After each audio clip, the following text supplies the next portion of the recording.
chronic renal failure in the pediatric population, जिसको हम CKD भी कहते हैं, ठीक है. एंड ये जो टर्म है ना, ये रेफ़र करता है to a spectrum of basically disease, ठीक है. एंड इसकी बेसिकली 5 स्टेजेस होती हैं जिनको हम डिटेल में पढ़ेंगे. In order for us to make a diagnosis of CKD, one of two possible criteria must be met. या तो हमारे पास कोई एविडेंस होना चाहिए किडनी डैमेज का which has persisted for 3 months, या फिर हमारे पास GFR की वैल्यू होनी चाहिए less than 60 ml per minute per 1.73 meter square, and this too should have persisted for at least 3 months यानी 90 days. पहले क्राइटेरिया को थोड़ा ना एक्सपैंड करते हैं. तो किस तरह का एविडेंस हो सकता है किडनी डैमेज का? स्ट्रक्चरल भी हो सकता है एविडेंस, फंक्शनल भी हो सकता है.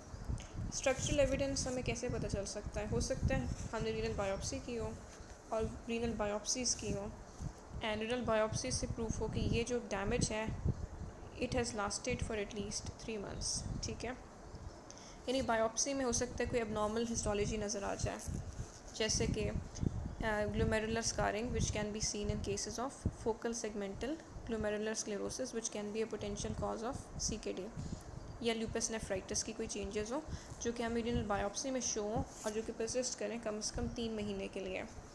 सिमिलरली हो सकता है हमारे पास कोई एबनॉर्मल इमेजिंग आ रही हो सकता है अल्ट्रासाउंड पर कोई एबनॉर्मलिटी आ रही हो, जैसे कि पॉलीसिस्टिक किडनीज नज़र आ रही हो, ठीक है. या फिर हो सकता है अल्ट्रासाउंड पर या CT पर हमें हाइड्रोनेफ्रोसिस यानी डायलेटेड यूरेटस नज़र आ रहे हो, ठीक है ना. ये हो सकता है हमें कोई एबनॉर्मल मास नज़र आ रहा हो किडनी में ऑन इमेजिंग, ठीक है ना. तो अगर ये इमेजिंग की फाइंडिंग भी परसिस्ट कर रही है 3 महीने के लिए, फिर भी हम उसको रूल करते हैं CKD. ये हो सकता है यूरिन एनालिसिस में कोई एबनॉर्मलिटी परसिस्ट कर रही हो, जैसे कि हीमाचूरिया आ रहा हो, माइक्रोस्कोपिक हीमाचूरिया आ रहा हो 3 महीने से, ठीक है. या एल्ब्यूमिन यूरिया आ रहा हो greater than 30 milligram in 24 our period, और ये भी परसिस्ट कर रहा हो फॉर 3 months. ये 3 months वाली बात इंपॉर्टेंट है, ठीक है. इसके अलावा हमें एक आइडिया होना चाहिए स्टेजिंग का भी, ठीक है. जो सेकंड क्राइटेरिया था ना, that was on the basis of GFR, कि अगर कोई एविडेंस नहीं है किडनी डैमेज का तो फिर कम से कम GFR should be less than 60 ml per minute per 1.73 meter square for 3 months in order for you to be able to reach the diagnosis. अब स्टेजेस क्या होती हैं? 5 स्टेजेस हैं, 1 2 3 4 5. स्टेज 1 में ना जो GFR है ना इट इज़ ग्रेटर दैन 90. जो नॉर्मल GFR की रेंज होती है ना एक नॉर्मल इंडिविजुअल में, that is between 90 to 120 ml per minute per 1.73 metre square. तो अगर 90 से ज़्यादा GFR है ना तो दैट इज़ स्टेज 1. स्टेज 2 में जो GFR होता है ना that is in the range of 60 to 89 ml per minute per meter square, and this is basically mild किस्म का CKD with a mild depression in the GFR. Stage 2 में क्या होता है? GFR is between 30 and 59, moderate damage को suggest कर रही है. स्टेज 4 में GFR is between 15 and 29, severe damage. Stage 5 में ना GFR 15 ml per minute पर 1.73 मीटर स्क्वायर से कम होता है, एंड ये बेसिकली एंड स्टेज यानी किडनी फेलियर को सजेस्ट करता है. सो ये हमने स्टेजेस कर ली विच आर वेरी इंपॉर्टेंट. अब जो ईटियोलॉजी है ना वो भी इम्पॉर्टेंट है. अब CKD की जो ईटियोलॉजी है ना वो वेरी करती है डिफरेंट एज ग्रुप्स में, ठीक है, और इवन जोग्राफिकल वेरिएशन भी है. पाकिस्तान में डिफरेंट कॉजेज़ हैं. एक जो इम्पॉर्टेंट सेट ऑफ कॉजेज़ है ना that is congenital abnormalities of the kidney and the urinary tract. इसमें क्या क्या हो सकता है? रीनल हाइपोप्लेजिया, रीनल डिस्प्लेजिया भी हो सकता है, पोस्टीरियर यूरिथ्रल वाल्व्स भी हो सकते हैं, ठीक है ना. अगर कोई कंजेनिटल एबनॉर्मलिटी थी किडनी या यूरिनरी ट्रैक्ट की which was responsible for the development of CKD, तो ऑनसेट बहुत यंग एज में होगा, ठीक है, ऑब्वियसली. जो सेकंड सेट ऑफ कॉजेज़ है ना इंक्लूड क्रॉनिक ग्लोमेरुलोपैथीज़. अब ये ना इस टॉपिक को पढ़ाने के लिए ना I consulted different sources because honestly Parvez Akhtar में बातें लिखी हुई तो हैं but it does not make sense. अब क्रॉनिक ग्लोमेरुलोपैथीज़ क्यों? अगर कोई एक्यूट ग्लोमेरुलोपैथी है जो कि फॉर एग्जांपल 15 डेज़ के लिए लास्ट करती है, for example post streptococcal, it is unlikely to leave enough of an insult to lead to CKD. लेकिन अगर कोई क्रॉनिक ग्लोमेरुलोपैथी है जैसे कि lupus nephritis which is an autoimmune condition जिसने इतनी जल्दी रिमिट नहीं करना, या हेपेटाइटिस बी की वजह से अगर कोई ग्लोमेरुलोपैथी हुई है, that can lead to glomerular disease. ठीक है, इसके अलावा जो स्टेरॉइड रेजिस्टेंट नेफ्रोटिक सिंड्रोम है ना, which means not minimal change disease but stuff like focal segmental, which is much harder to treat and which takes much longer to heal. So causes में chronic glomerulopathy mention करनी है। इसके अलावा we have to mention other stuff जैसे कि steroid resistant nephrotic syndrome है, Alport syndrome में भी basically यही manifestations होती हैं, but it is a genetic condition जो कि X-linked है, तो that is also an important cause of CKD। ठीक है, इसके अलावा जो नेक्स्ट हमारे पास कॉज है वो है सिस्टिक कंडीशंस जैसे कि autosomal polycystic kidney disease, dominant भी हो सकती है, रिसेसिव भी हो सकती है। Again this would also show up on ultrasound. जब हमने क्राइटेरिया को पढ़ा था तो वी सेट के हो सकता है अगर हमें अल्ट्रासाउंड पर एविडेंस मिला है पॉलीसिस्टिक किडनीज़ का जो कि परसिस्ट कर रहे हैं 3 महीने के लिए, तो this is enough evidence for us to basically make a diagnosis of CKD। सही है ना।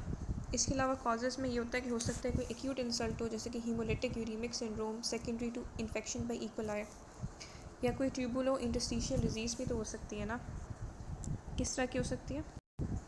जैसे कि नेफ्रोलिथेसिस यानी किडनी स्टोन्स, हाइपरटेंशन की वजह से भी क्रॉनिक रीनल फेलियर हो सकता है, और किसी ब्लीडिंग टेंडेंसी की वजह से भी हो सकता है।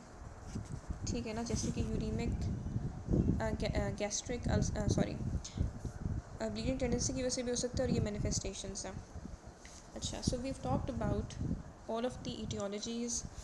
जिन चीज़ों को मैंने बहुत डिटेल में एक्सप्लेन नहीं किया वो है हाइपरटेंशन, काइंड ऑफ ऑब्वियस, ठीक है, ये ब्लीडिंग टेंडेंसी, और ट्यूबुलो इंटरस्टिशन में जो इंपॉर्टेंट बात है यू हैव टू रिमेंबर कि एक्वायर्ड में we have kidney stones, inherited में कोई ऐसी कंडीशन हो सकती है जैसे कि हाइपर ऑक्सीडाइल यूरिया है, उसकी वजह से भी बेसिकली ना स्टोन्स ही बनते हैं और कैल्सिफिकेशन होती है, और बार्टर सिंड्रोम भी। क्लिनिकल फीचर्स की बात करते हैं। Again there is some variation depending की कॉज क्या है। अब देखो, अगर बैकग्राउंड में ग्लोमेरुलोपैथी है, या बैकग्राउंड में कोई यूटीआई है, कोई इन्फेक्शन है, या मे बी कोई ऑब्स्ट्रक्टिव यूरोपैथी है, so it would make sense कि there would be a variation in the clinical manifestation. ठीक है, क्या सिम्टम्स वार्न कर सकते हैं about CKD? Polyuria, polydipsia, nocturia, ये तमाम कंडीशंस सॉर्ट ऑफ सजेस्टिव होती हैं। ठीक है, जो क्लिनिकल मैनिफेस्टेशंस है ना उनको हम डिवाइड करते हैं into number 1 growth failure, number 2 anaemia, number 3 mineral and bone disease, ठीक है ना, number 4 hypertension, and number 5 fluid and electrolyte abnormalities. Start करते हैं with growth failure. This is a very important manifestation paediatric age group में, ठीक है, and इसकी बहुत सारी कॉजेज़ होती हैं। First of all malnutrition, जाहिर सी बात है ये बच्चे मैल नरिश्ड होते हैं, this is a secondary cause of mail nutrition.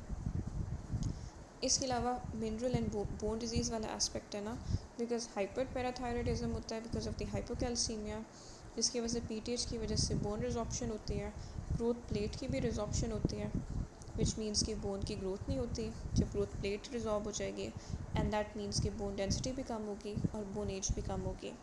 So that is a second cause of growth failure. इसके अलावा मेटाबॉलिक एसिडोसिस होता है CKD में, बिकॉज बाइकार्बोनेट की वेस्टिंग होती है, इसकी वजह से भी ग्रोथ फेलियर होगा।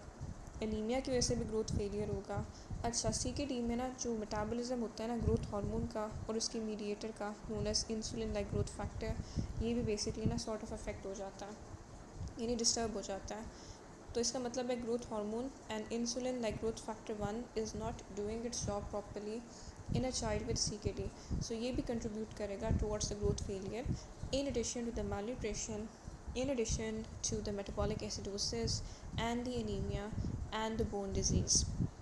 ठीक है, अगेन अनीमिया भी एक कॉमन मैनिफेस्टेशन है, और ये एविडेंट तब होती है जब CKD स्टेज 3 तक पहुंचता है। होता क्यों है? प्राइमरीली बिकॉज EPO नहीं बन रहा होता, देयरफॉर ये जो अनीमिया है it tends to be normochromic normocytic type. साथ में कुछ ना कुछ एलिमेंट हो सकता है iron and B9 and B12 deficiency का, एंड इवन यूरीमिया की वजह से ना बोन मैरो सप्रेशन भी होती है, but it is less common. Mostly जो रोल होता है ना वो EPO का होता है, और सेकेंडरीली रोल होता है न्यूट्रिशनल।